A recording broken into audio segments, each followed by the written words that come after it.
ሰላም ቤተሰብ እንዴት ናችሁ? ደህና ናችሁ? የሀበሻ ቲዩብ ነኝ። እንዴት ናችሁ? ሁሉ ሰላም፣ ሁሉ መልካም። እኔ ደህና ነኝ፣ እግዚአብሔር ይመስገን። እንዴት ናችሁ? ደህና ናችሁ ወይ? ስራ እንዴት ነው? ጤና ሁሉ ሰላም?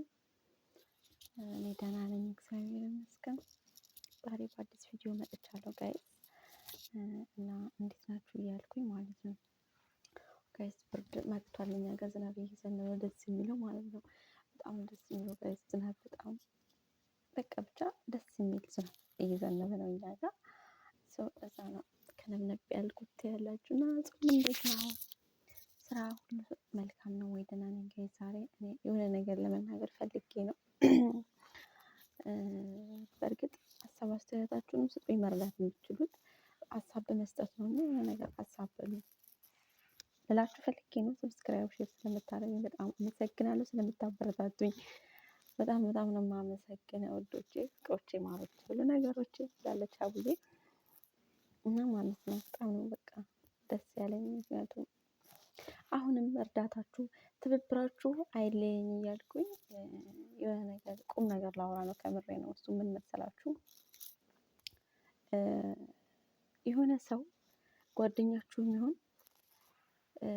ዘመዳችሁ የሚሆን ካጠገባችሁ ሲጠፋ ማለት ነው ፈልጉ፣ አስታውሱ፣ ጠይቁ፣ ዝም አትበሉ። ምክንያቱም ያ ሰው ምን እንደገጠመው አይታወቅም እና ምን መሰላችሁ ይሄ ታሪክ በሀሳብም ቢሆን እርዱ። ልጅቷ አሁን ችግር ላይ ናትና ምን መሰላችሁ ልጅቷ ከመጣች 15 ዓመቷ ነው።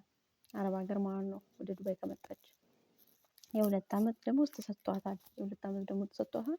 የ12 ዓመት ግን አልተሰጣትም። ለምን ብላችሁ ጠይቁኝ።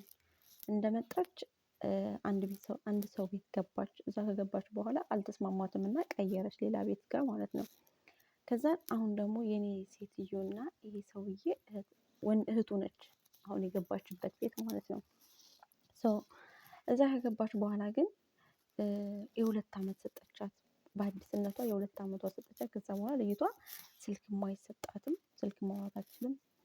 በቃ አቆመች። ከ2 ዓመት በኋላ ደሞዝ አይሰጣትም። ልጅቷ ምንም አትናገርም። ያኔ ሴትዮዋ 2 ልጆች ነበሯት ማለት ነው። 2 ልጆች ያን አንዷ የ2 ዓመት ነች።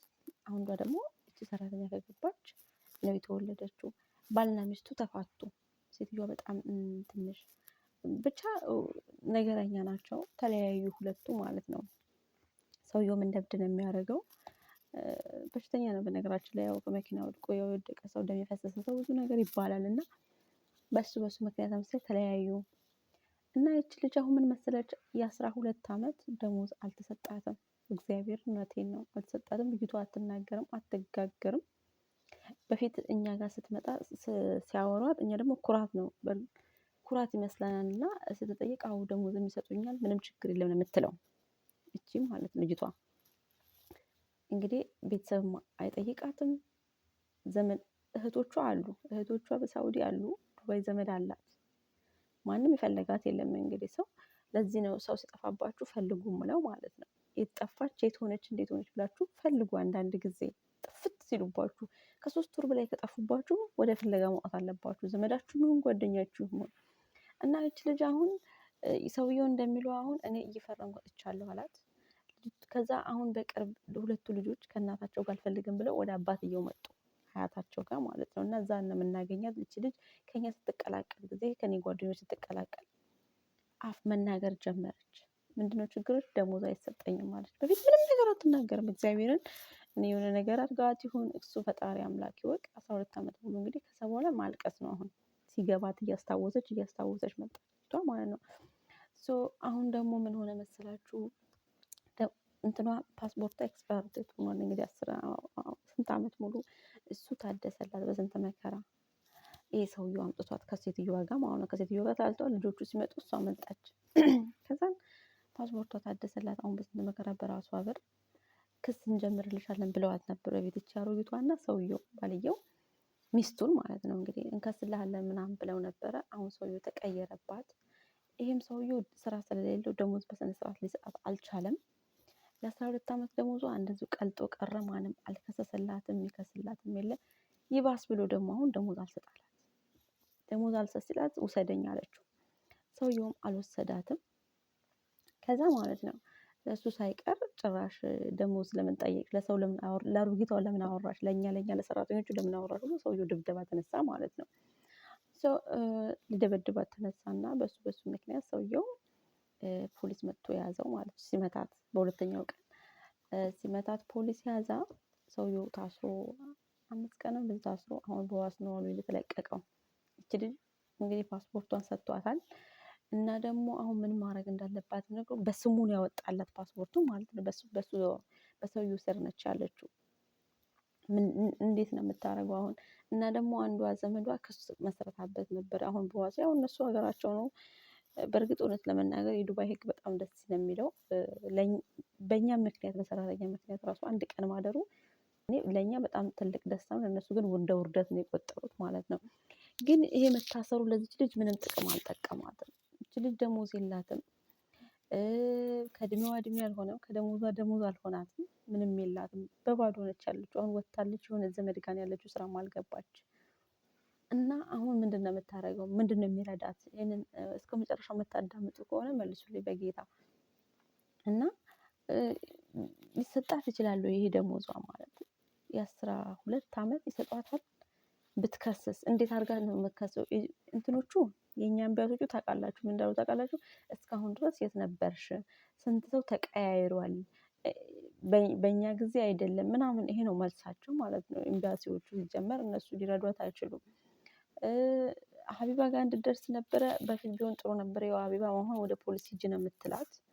በፖሊስ ተይዞላት በፊቱን እኛ ምንም ማድረግ አንችልም፣ ሴትዮዋ መቅረብ የምችል ከሆነ ትቅረብልሽ አሏት። አንደኛ ምስካሪ ምናምን አያስፈልግም ወይ?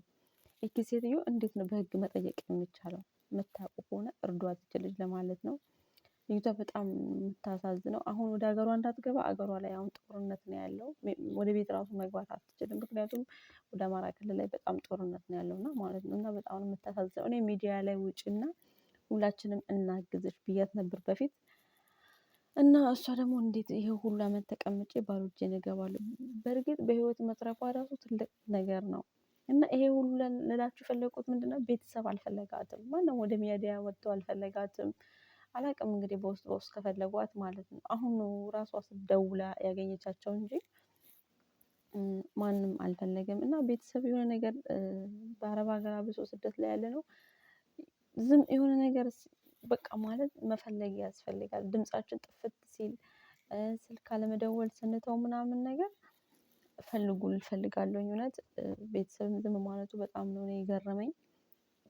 ዘመዶቿም ዝም አሉ። አሁን ራሷ በእኛ ምክንያት ነው እንግዲህ ስልክ ምንም የላትም ልጅቷ፣ ምንም አትናገርም። አድንዛ ፈዝዝ ነው ምናምን እንዳርገውባት ይሆን አላውቅም። እግዚአብሔር ይወቀው። ልጅቷ ምንም ነገር አትናገርም። ከኛ ጋር ራሱ በስንት መከራ ነው የተግባባችሁ። አሁን አፍ ስትፈታ ስትናገር እንዴት ትናገሪያለሽ ብሎ ሰውዬው ደግሞ እንቧ ከረዩ ጭራሽ ሊማታ ምናምን ነገር ነው የሚደርሰው። እና እህቶቼ ራሳችሁን ጠብቁ ልል እፈልጋለሁ። እና ደግሞ ዘመድ ካላችሁ ፈልጉ። ጥፍት ሲሉባችሁ ዝም አትበሉ። ጭክን ብላችሁ ዝም አትበሉ። እውነት ለመናገር ለምን ዝም ብላችሁ የምታውቁት ሰው አይሆንም፣ እንኳን የስጋ ዘመዳችሁ ሆኖ ቀርቶ ማለት ነው። እና አሁን እች ልጅ በባዶ ነች ያለችው። ማርያም በጣም ነው የምታሳዝነው ማለት ነው። ወይ ከእድሜዋ አልሆነች ወይ ከገንዘቧ አልሆነች፣ ሁለት አጭን የሆነችው። እና እስኪ በምን መልኩ የምታውቁ ከሆነ ደሞዟን በምን መልኩ ተጠይቃት ይች ሴትዮ። የ12 እንደ 10 ቀርቶ የ2 ቀርቶ የ10ሩን ብቻ በሰጠቻት። እና እንደዛ ነው እላችኋለሁ ውዶቼ። ሰብስክራይብ ላይክ አድርጉልኝ፣ በኮሜንት አበረታቱኝ። የምታውቁን ነገር ካለ ደግሞ በኮሜንት አስቀምጡልኝ እላችኋለሁ። ስላዳመጣችሁኝ በጣም አመሰግናለሁ። ከኔ ጋር ስለምትሆኑ ቴንኪዩ በጣም እላችኋለሁ። ቁም ነገር ግን እቺ ልጅ እርዳታ ያስፈልጋታል። የምታውቁ ነገር ማለት ደሞዟ እንዴት ተጠየቅ የሚለው ላይ ማለት ነው።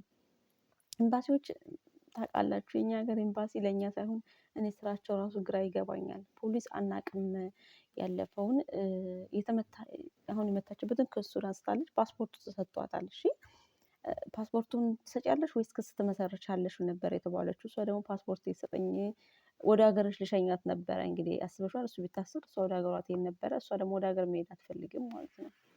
እና እንደዛ ነው እላችሁ ውዶቼ። ግራ የሚያጋባ ነው በጣም።